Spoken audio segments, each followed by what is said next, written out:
সুপ্রিয় ভিউয়ার্স, আসসালামু আলাইকুম। অন্যান্য স্বধর্মের মানুষের প্রতি রইল আমার আন্তরিক শ্রদ্ধা। আমি আজকে বাংলা ক্লাসের অর্থাৎ পঞ্চম শ্রেণীর বাংলা পাঠ ক্লাসে আমি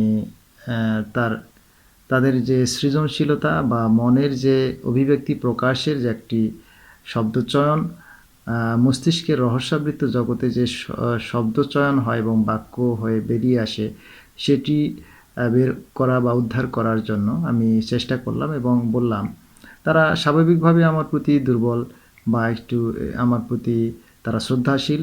এই ধরনের শ্রদ্ধাশীল যে কোনো ব্যক্তি তাদের কাছে হতে পারে, যেমন পিতামাতা হতে পারেন বা শিক্ষক। এই শ্রদ্ধাশীল বা প্রিয় ব্যক্তিদেরকে নিয়ে যদি একটি বাক্য তারা লিখতে পারে এবং কারো বাক্যর সঙ্গে কারো মিলছে না, সেক্ষেত্রে তাদের সৃজনশীলতা এবং শব্দচয়ন ও বাক্য গঠন যে একটি মস্তিষ্কের যে একটি সৃজনশীলতার বিকাশ, সেটা কিন্তু আমরা উদ্ধার করতে পারি। তো আসুন জেনে নেওয়া যাক তারা কে কী লিখেছিল। একজন লিখেছে আমাদের আব্দুল হাকিম মোল্লা স্যার আমাদেরকে ভালোবাসেন। আরেকজন লিখেছে আমাদের হাকিম স্যার আমাদের কখনো কষ্ট দেন না। আরেকজন লিখেছে হাকিম স্যারের জন্য বিদ্যালয়টি সুন্দর লাগে, তিনি আমাদেরকে বাড়ি হতে ডেকে আসেন। হাকিম স্যার আমাদের শ্রদ্ধা করেন। আমার প্রিয় স্যার আব্দুল হাকিম মোল্লা স্যার। হাকিম স্যার আমাদেরকে অনেক ভালোবাসেন, আমার প্রিয় স্যার হাকিম স্যার। হাকিম স্যারের জন্য আমাদের বিদ্যালয়টি খুশিতে ভরে উঠেছে, তাই আমরা হাকিম স্যারকে অনেক ভালোবাসি। আরেকজন লিখেছে হাকিম স্যার আমাদের খুব ভালোবাসেন। হাকিম স্যারের জন্য বিদ্যালয়টি খুশিতে আলোকিত হয়ে গেছে। হাকিম স্যার অনেক ভালো মানুষ। হাকিম স্যার আমার প্রিয় শিক্ষক, তিনি সব সময় ভালো পড়ান।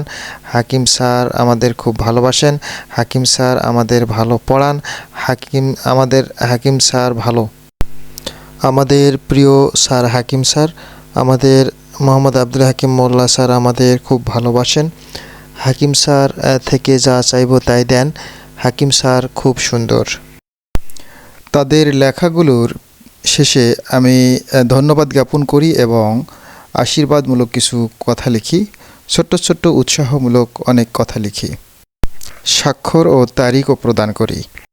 তারা একাকী আমার মন্তব্যগুলো পড়ে নিল। জানতে চাইলাম তাদের কেমন লেগেছে। তারা বলল খুব ভালো লেগেছে।